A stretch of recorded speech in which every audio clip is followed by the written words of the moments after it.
భావించి అది తగలబెట్టాడు. దాన్ని పోలీసు కూడా క్లియర్ చేసింది, ప్రెస్ మీట్ కూడా పెట్టిన పరిస్థితి. అయితే నిన్న రాత్రి మళ్ళీ 66 సైట్ లో ఒక ట్రాలీ వచ్చిన ర్యాలీ, గతంలో ఇది కొంత మెటీరియల్ తీసుకుని ఇక్కడికి వచ్చింది. అయితే అందుతున్న సమాచారం ప్రకారం వాళ్ళు భోజనం చేసేటప్పుడు కొంత ఫైర్ అయింది అనేది కొంత సమాచారం అయితే వస్తుంది. బట్ అంటే వరుసగా జరుగుతున్న సంఘటనలు, నిన్న ఆదివారం కూడా ముఖ్యమంత్రి వీళ్ళందరూ అంటే కంపెనీస్ తర్వాత కంపెనీ హెడ్స్ తర్వాత వీళ్ళందరితో కూడా మీటింగ్ నిర్వహించారు. అమరావతిలో జరుగుతున్న పనులు ఏ విధంగా జరుగుతున్నాయి, వరుసగా జరుగుతున్న ప్రమాదాలను నివారించాలి, మీరు కొంత సెక్యూరిటీ పరంగా వ్యక్తుల్ని పెంచుకోవాలి, ఎండలు విపరీతంగా ఉండడం వల్ల ఇవన్నీ కూడా బయటే ఈ వాహనాలు కావచ్చు లేకపోతే అన్ని కూడా బయట వేయడం వల్ల కొంత ప్రమాదాలు వస్తున్నాయి, సైట్ లో కొంత చెట్లు పెంచాల్సిన అవసరం ఉంది, దాన్ని కొంచెం నీడ కల్పించినప్పుడే ఇవన్నీ కూడా ఉంటాయి లేకపోతే కాలిపోతాయి అనే ఒక ఆలోచన కూడా ఉంది. సో ఆ దశగానే కొంత ఈ చర్చ అయితే నిన్న కూడా ముఖ్యమంత్రి స్వయంగా పర్యవేక్షించారు.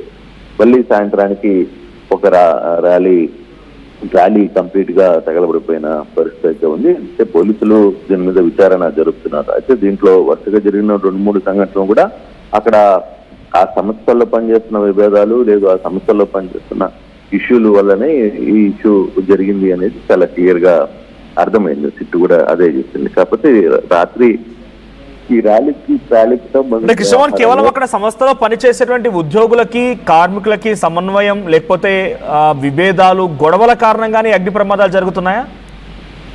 అంటే రాయపల్లిలో జరిగిన సంఘటన అయితే అదే. ఇప్పుడు జరుగుతున్న ఈ నిన్న రాత్రి జరిగిన దానికి ప్రాథమికంగా అందుతున్న సమాచారం ఈ ట్రాలీ తగలబడ్డం వెనకాల ఆడ భోజనం తయారు చేసుకోవడం వల్ల జరిగిన పొరపాటు వల్ల తగలబడింది అని ఒక సమాచారం ప్రాథమికంగా అందుతుంది. కానీ దీని మీద పోలీసు ఇన్వెస్టిగేషన్ జరుగుతుంది. బహుశా ఈ సాయంత్రానికి దీని మీద పూర్తి స్థాయిలో ఎందుకు జరిగింది ఈ ప్రమాదం కూడా ఎందుకు జరిగింది అనే దాని మీద కొంత చర్చ అయితే వస్తుంది. మొదట అందరూ భావించారు ఇది ఎవరు వెనకాల ఒక కుట్ర ఉంది, దీని వెనకాల కొంత ఆందోళన చెందాల్సిన పరిస్థితి ఉంది, ఎవరు పని కట్టుకొని ఎన్ని చేస్తున్నారా అని. కాకపోతే సిట్ ఏర్పాటు చేసిన తర్వాత సిట్ లో అధికారులు అక్కడున్న సిబ్బందిని అన్నిటినీ విచారించిన తర్వాత 2-3 ఇష్యూస్ అది కాదు వాళ్ళ ఇంటర్నల్ గా జరుగుతున్న వ్యవహారం అనేది చెప్పారు. అయితే ఇప్పుడు ఈ ట్రాలీ తగలబడుతున్న ట్రాలీ సంబంధించిన వ్యవహారంలో భోజనం కోసం ఏదో గ్యాస్ సిలిండర్ వాడారు అనేది కొంత సమాచారం అయితే అందుతోంది. అది పూర్తి సమాచారం కాదు. బట్ మరి కాసేపట్లో దీనికి సంబంధించిన అసలు ఎలా ఫైర్ అయింది ఏంటి అనేది కూడా వివరాలు తెలుస్తాయి మనోజ్. కానీ మొత్తం ఓవరాల్ గా చూసుకుంటే అక్కడ చిన్న పొరపాటు, గస్తీ లేకపోవడం, ప్రధానంగా అమరావతిలో జరుగుతున్న ఏరియాస్ లో కాంట్రాక్ట్స్ సంబంధించిన పెద్ద పెద్ద కంపెనీలు కూడా గస్తీని ఏర్పాటు చేసుకోవడంలో పూర్తిగా విఫలం చెందుతున్నారు. నైట్ పూట గస్తీలు లేవు. అలాగే అక్కడ పోలీసింగ్ కూడా పూర్తిగా చాలా తక్కువగా పోలీసింగ్ ఉంది అనేది చర్చ. అంటే పెట్రోలింగ్ చేయడం లేకపోతే ఇతర అంశాలకు సంబంధించిన వ్యవహారం మీద కూడా సీరియస్ గా దాని మీద పెట్రోలింగ్ పోలేకపోతున్నారు.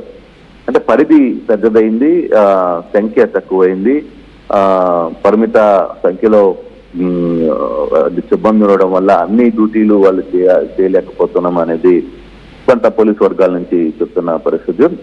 అయితే కొంత దాని మీద దృష్టి సారించాల్సిన అవసరం ఉంది. దానికి ఒక అవుట్ పోస్టు తర్వాత ఇన్నర్ అవుట్ పోస్టులు ఇవన్నీ కూడా ఏర్పాటు చేయాల్సిన పరిస్థితి ఉంది.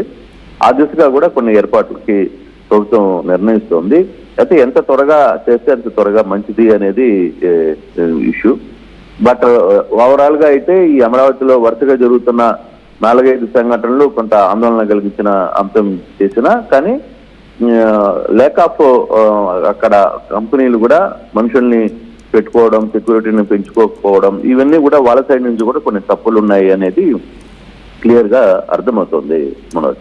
Right, thank you Krishnamohan. So వరుస అగ్ని ప్రమాదాలు అమరావతి రాజధానిని వెంటాడుతూ ఉన్నాయి. అయితే దీనిలో ప్రధానంగా ప్రతినిధి కృష్ణమోహన్ చెప్తున్నట్టుగా సర్వేలెన్స్ కరెక్ట్గా లేకపోవడం, గస్తీ సరిగ్గా లేకపోవడం, అక్కడ జరిగినటువంటి సంఘటనలకు సంబంధించి సిట్టి ఏర్పాటు అయింది, సిట్టి కూడా విచారిస్తోంది. రాయపూడి దగ్గర జరిగిన సంఘటనలో ఒక వాచ్మెనే అక్కడ పైపులకి నిప్పంటించడం గుర్తించారు. కానీ ఇంకా వరుసగా జరుగుతున్న క్రమంలో ఇంకా ఇటువంటి సిచ్యువేషన్స్ భయాందోళన గురిచేస్తున్న నేపథ్యంలో సరైన గస్తీ లేకపోవడం, పోలీస్ సెక్యూరిటీ లేకపోవడం, సర్వేలెన్స్ లేకపోవడం అనేది కొంత ఇబ్బంది గురిచేస్తుందని చెప్తున్నారు.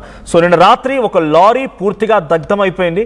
సో తుళ్ళూరు గ్రామంలోని రాజధాని నిర్మాణం చేస్తున్నటువంటి చోట ఆర్వీఆర్ మెటీరియల్ సైట్లో ఈ ప్రమాదం జరిగింది. NL01K 757 నెంబర్ గల ఆ లారీ ట్రాలీ క్యాబిన్లో ఫైర్ యాక్సిడెంట్ జరిగింది.